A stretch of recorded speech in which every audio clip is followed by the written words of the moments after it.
Welcome to a very special cover story conversation. I have with me one of my most fascinating guests, Yashwant Deshmukh. He's the psychologist and the founder of Sea Voter, and he always has something very interesting to tell us, especially on these days, what with the general election just coming over. He's also recently concluded the India Today Sea Voter poll. In fact, Yashwantji, welcome to this conversation, and that's something I really want to talk to you about your opinion poll. And if I may just tell our viewers that, according to that poll, that survey, you have given the BJP 303 seats and a 40% vote share, while the Congress is up to 71 seats, and the vote share has come down to 19%. So a little bit about this, the timing of the survey, that's also very important. And how do you see this before we go state by state? We do, it's a very institutionalized poll, the MOTM India Today. We have been doing for more than 20 years now, and we do it twice for them. One is 26th January and one is 15th of August issue. This time the issue came a bit late because you know that Ayodhya Pran Pratishtha ceremony was going on. So even though the fieldwork was done between December and January, we wanted to see and check a little bit of impact of that. And by the time we kind of did some snap polling on Ayodhya, then Bihar happened. So we had to again reschedule that entire thing to see the impact of Bihar, at least the first reaction of that entire thing. And when we realized that the politics is so dynamic that it is better to release it rather than doing, because we don't know in the next 24 hours what the next thing is going to come. So, which is what happened with Jayant Chaudhary leaving. I think you have not taken that into account. No, we have not taken that into account. That is very true. We have not taken that into account. And also the fact that, even Bihar, the full impact hasn't been, I mean, we did a snap poll, the full impact is still not visible. And also that almost like 75 to 80% field work happened before the Ayodhya Pran Pratishtha ceremony. Even though the run-up to that ceremony had its impact, but I believe that a lot of that traction is gonna come in the coming weeks as far as impact of Ayodhya is concerned. So what I can say that the MOTN numbers, probably are the starting block. Let's put it this way. Because as you know, you are aware, Prime Minister's assertion of 370 and 400. I was going to ask you that question, yes. Yeah. So a lot of people were like, you Prime Minister said that and your numbers are very conservative. Well, I am first of all very, very conservative, number one, in terms of seats projection. You all know that, number one. Number two, the polling or the trackers, Priya, are to tell what is the mood on the ground today. They are not here to tell what is going to happen 2 months or 3 months down the lane. That is a bit of difference. The way people understand, many people say that, okay, आपने UP में जो है वो 70-72 तक पहुंचाया, but UP तो 80 का 80 हो सकता है चला जाएगा, सोनिया जी भी नहीं लड़ेंगी. अरे बाबा, सोनिया जी नहीं लड़ेंगी तो कल पता लगा है ना, 1 महीने पहले थोड़ी ऐसा था. 1 महीने पहले तो we had Sonia Gandhi as the Congress candidate in Raebareli. So obviously that will be taken into account. So please do not read any of these things as if they are telling you what is going to happen 3 months down the lane. Please read the data, the situation on the ground as on today. That is what the trackers are supposed to do. That is what MOTN is supposed to do. And there is a trend line of all the questions. So it's a very lovely, great academic exercise to keep a track on all those things. But let's take two things first before we go really look at the important states. So how much will Sonia Gandhi impact? Because that was the only seat the Congress won from Raebareli. Her candidature also, she didn't really canvass so much. So will it make that much of a difference? Take Sonia Gandhi away from Raebareli and it's a done seat. I mean, as simple as that. You see, even if Sonia ji would have gone and contested and not even gone to the seat as a campaigning, as a mark of respect, people might have voted for. Rahul Gandhi could not carry Amethi probably because he did not add to the respect that people of Amethi had for his family. probably taking Amethi for granted, probably looking at from, people who are outside Uttar Pradesh might not be aware of that even though for decades that family has been sending Gandhi family to, it's a Gandhi bastion for all practical matters. But you go and visit Amethi and you will be surprised to see the lack of development in that seat. Uh, uh, it's amazing to see how a first family of so-called first family of Indian politics could probably neglect their own constituency. I always give example of somebody called Kalpanath Rai. He's no more, Congress leader, and I coming remember, from yes. Ghosi. Oh, okay. Now Ghosi at one point, because I come from Banaras, Priya, you will be amazed to know that the first TV transmitter of Eastern UP was in Ghosi, not in Banaras. So in Banaras, हमारा DD का antenna जो होता था ना, हम लोग घोसी की ओर घुमाते थे. There were flyovers in Ghosi even before they propped up in Lucknow. There Yes, was we've a seen. hush. So what I'm simply trying to say that people, the member of parliaments, those who are serious member of parliaments, they really they go a long way in order to make their impact felt in the constituency in terms of development, in terms of effectiveness, in terms of availability. You can figure out across the party line people who have been winning election just because they are available. Right? People have.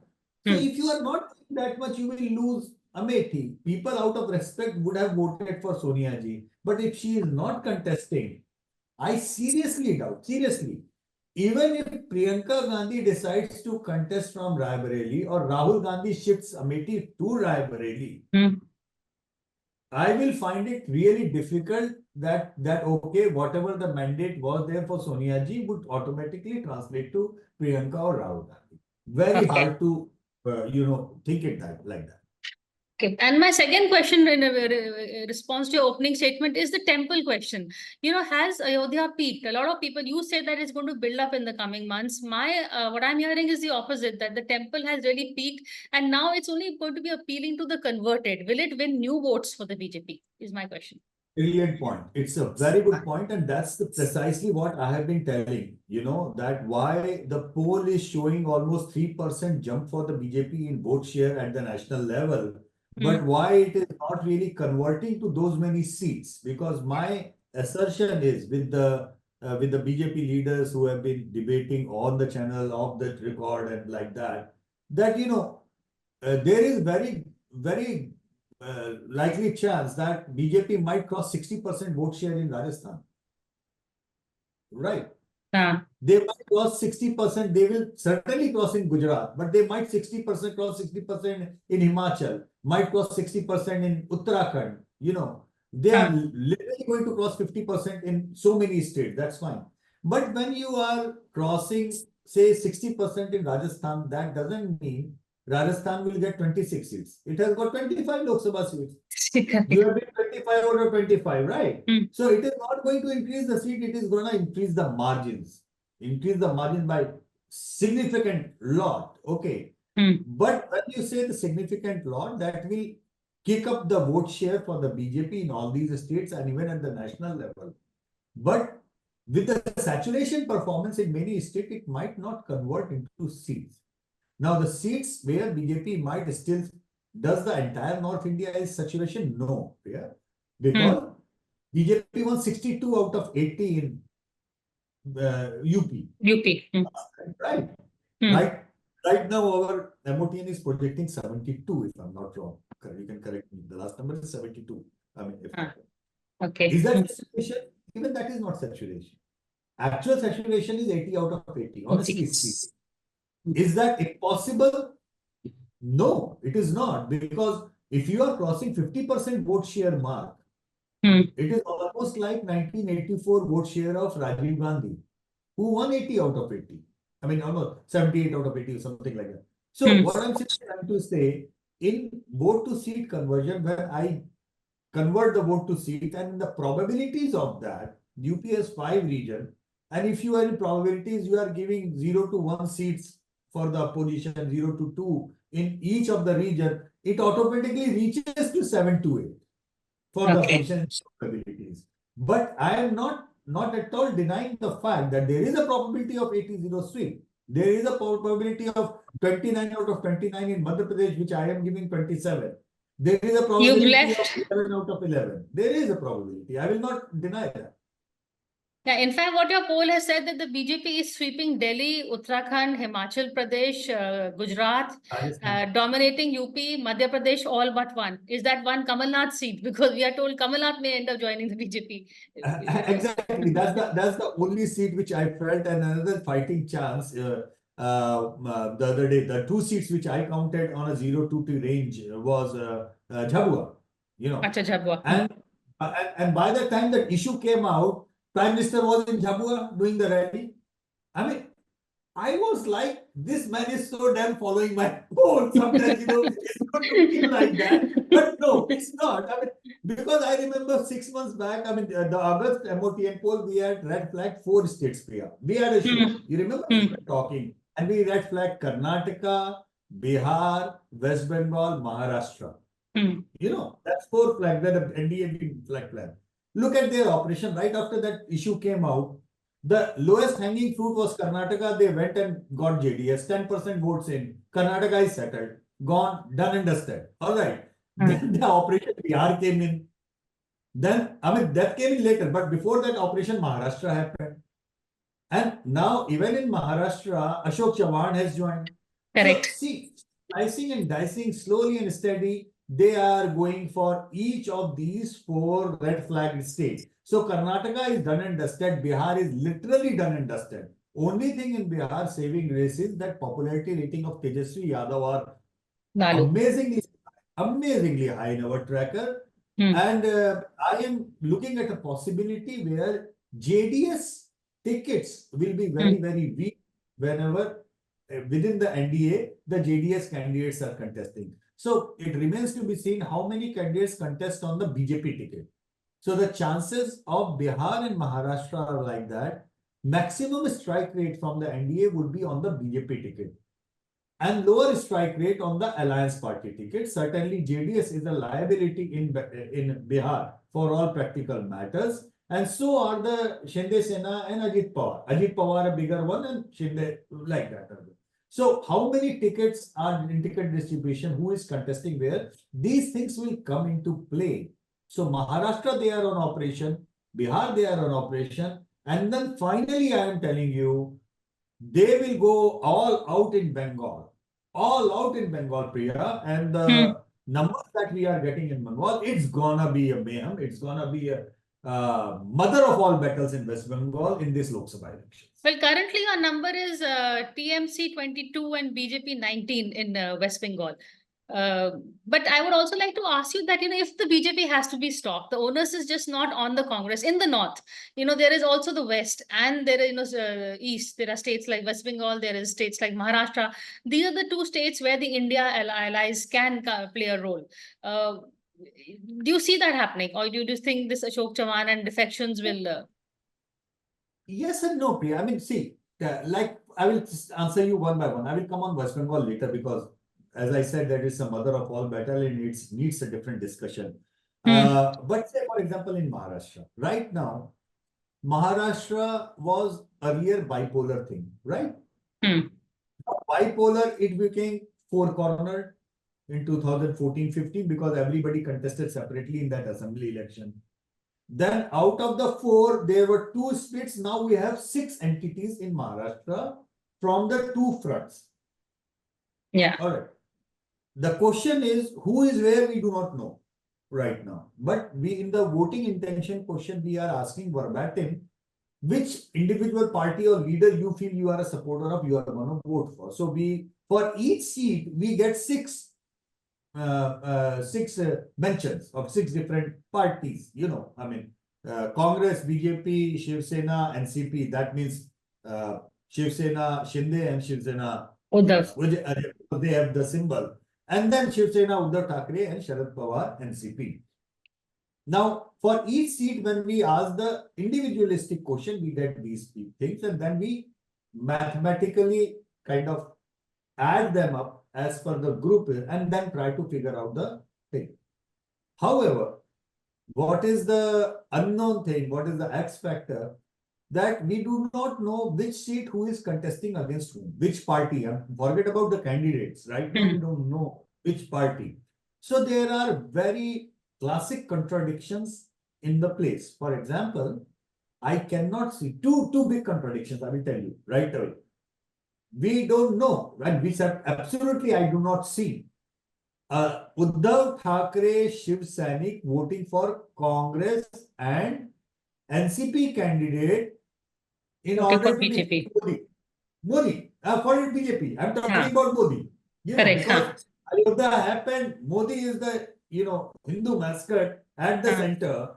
So I cannot see a blue-blooded Shiv Sainik, Bal Thackeray Shiv Sainik voting to defeat Modi and voting for NCP or Sharad Pawar or Congress candidate. I cannot see that. Similarly, I just cannot see how a BJP voter is going to vote for a Sharad Pawar candidate. I just can't imagine. Maybe वो कहते हैं ना जहर P लेंगे मोदी के नाम पर चलो वोट दे देंगे वो फिर भी possible है. So all these right now it is an arithmetic scenario, but there is a solid chemical locha. Solid chemical locha, and we will know that arithmetic and chemical locha combination only when we know two things. Number one, what is the seat allocation from each group, and on which seat, which party is going to contest against which party. That will give us the precise picture. So there is a huge scope for the BJP to grow in Maharashtra. And then there is a huge matter of West Bengal. Now, what is the, I'm going to take a quick break and I'm going to come to you on West Bengal. You know, you said mother of all battles. I want you to explain why, but after a very quick break.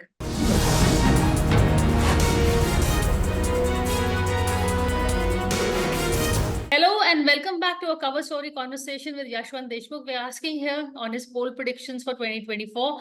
Please remember the tracker was done a few weeks ago, and these are just trends, as he says. But he says West Bengal is going to be the mother of all battles. Why is that? West Bengal is mother of all battles because bipolarization of the state was acutely complete in the last assembly elections, Priya. When Mamata Banerjee swept, BJP swept from 3 to 77. It was not a defeat of the BJP. People see that battle as a, Mamata defeated BJP. Okay, she defeated BJP. But why can't you see the fact that BJP became the pole? BJP became the pole and the principal opposition in West Bengal for the first. From 36 to 77 seats. It's no small jump, number one. Number two, in the last 10 odd years, in a very, very typical, we have been reading, our entire analysis or the psephology or number crunching has a very important component of anti-incumbency sentiment, because that derives where people are angry and where it is going. There are three levels of governance here. That is like central and the state and the local, right? Problem with Mamata Banerjee that she's gonna face right now is that she has captured each and everything at panchayat level. She has captured in a sense, I'm not in terms of booth capturing. I mean, that's a part and parcel. I'm not even going into that. That's another debate altogether. Yeah, I'm not going into that. That's why I thought that some of your viewers might understand it in a different way. I mean, define your capturing your way. I'm not going into that. But she has almost everything at panchayat level, almost everything at municipal level, right? She has more than 200 MLAs.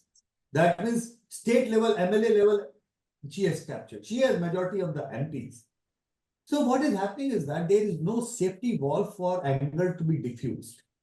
Right now, anything and everything that goes wrong in West Bengal, she has only the center to blame, and that doesn't work. She cannot blame center for Sandesh Khali, can she? That's the point. She is trying. She is trying her level, but she cannot. She cannot. I mean, so whatever the governance failures are coming her way, that anger from the bottom to the top of the pyramid Everywhere it is the TMC which is like there. Now, second thing, she is very smart politician. When she said, I'm going to contest alone, it's not that she is ditching India alliance. She is very smart. She knows the 10 odd percent votes which the Congress and the left, residual votes that the Congress left has right now, they do not have Muslim support anymore. Because Muslims, almost 99% have kind of swung to Mamata Banerjee in the last assembly elections, right? Whatever the vote, residual vote of left and the Congress is remaining there, it is not anti-BJP, but it is essentially anti-Mamata vote. So if she gives seats to left and the Congress in her alliance, those 10% votes are more likely to swing to the BJP rather than Mamata Banerjee. She knows it well. That's why she said that it is better that they contest alone, and I'm not going to give anything to them. Okay. So she's dividing the anti-Mamata vote. Anti-Mamata votes. That's what she is doing. She's a very, very smart politician. However, what academic exercise, what academic interest I have in West Bengal right now is the movement of this 10% vote block. Now that the state is completely polarized between anti-Mamata and pro-Mamata kind of thing. Whether that block will further go into BJP's favor, whether there would be a block which went to Mamata in assembly, but might swing back to left and the left Congress on anti-BJP plan that, okay, Mamata Banerjee doesn't have any equity in the center, you know, in that way. Whichever way, these movements, these two blocks movement, because in our poll, we have figured out BJP's vote share is static. It is not going down. They are like at 40%. In fact, they've gone not up. Now, these two vote banks, their movements in the coming weeks are going to be extremely, extremely important to observe. First vote bank, residual vote of Congress and the left. Whether they disintegrate and polarize further into the two main camps, anti-Mamata and anti-Modi camps. Number two, the anti-BJP vote which went to Mamata in assembly elections, whether it stays there or whether it looks at Mamata Banerjee as that, okay, she is the state entity and we will vote for her when the state elections are there. But Congress and left have the central equity. Let's see if they take it forward from here. So we will look into that. That's going to be a each and that is every interesting to watch out for. We just have a couple of minutes left. I want to talk to you about the South also. In the South, you are saying the NDA will get out of, say, 132 seats in the South. NDA gets 27, while the India bloc gets 76. So the South, the Congress and allies are stronger. Which are the states where the BJP can hope to get, you know, apart from Karnataka? Karnataka we've talked about. Well, Karnataka, it is a done and dusted deal. You know, I mean, as I said, with the 10% block moving away from the opposition rank and file, BJP has just ensured that their numbers are going to remain static. You know, not much of the loss after the assembly election that they are expecting.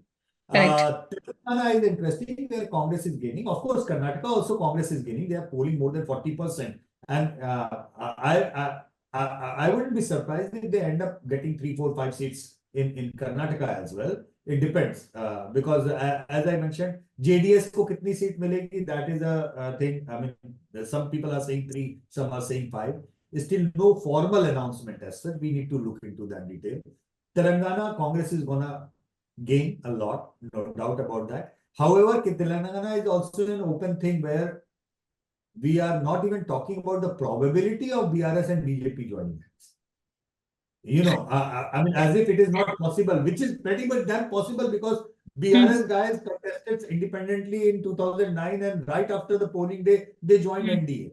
Then they have been to UP as well. And now their contest, local contest seems to be BRS versus the Congress now. So they might like to realign, if not a formal alliance, that I cannot rule out any understanding of sorts, you know. Will that have any impact? That remains to be seen. But right now, Congress is gaining. That's the bottom line. Now, coming to Telangana, it's sweep. I mean, opposition file, DMK is going to sweep. Interesting thing that I am listening is DMK is not going to leave those many Lok Sabha seats for Congress this time. They won't. So, they won't. That's what I am listening. And we need to look into that fact, you know, what happens. Then Kerala, regardless of whatever is happening, Congress is sweeping, but Congress or left, it is all India account. It is not the BJP. BJP might think of opening an account, in 1 or 2 seats, but long shot, honestly speaking, because their best seat is Trivandrum, and Trivandrum has a very popular member of parliament, Shashi Tharoor. So Yeah, that's we are why. told Rajiv Chandrasekhar might compete against Shashi Tharoor. No, but you need to take Shashi Tharoor out of the Trivandrum contest in order to make sure that BJP, has a chance. So they might come runner-up, but I don't see them winning seats. So it's gonna be likely to be, as on today, it's a big zero. The way That Congress comes- stands, it may deny a seat to Shashi Tharoor. You never know the Congress. but Congress is winning Okay. left, right, and center in Kerala, because also that there is a now huge anger against the state government.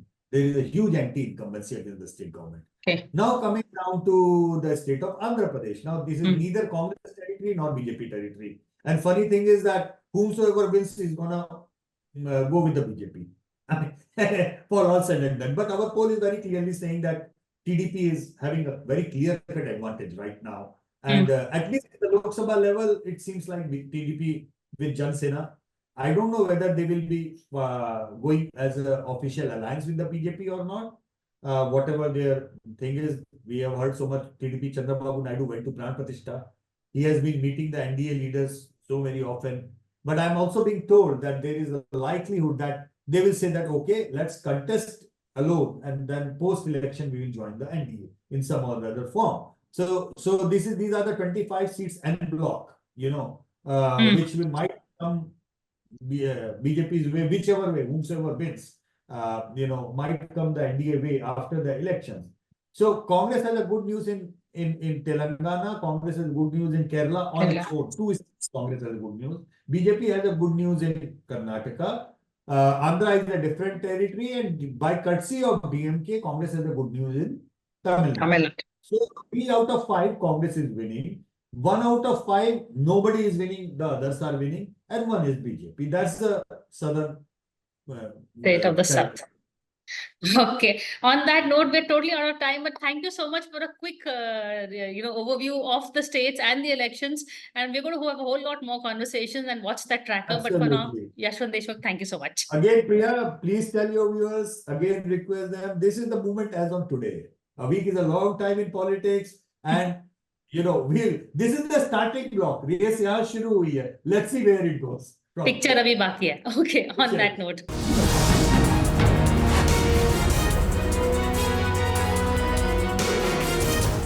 For more such videos, subscribe to the NewsX YouTube channel, hit the bell icon.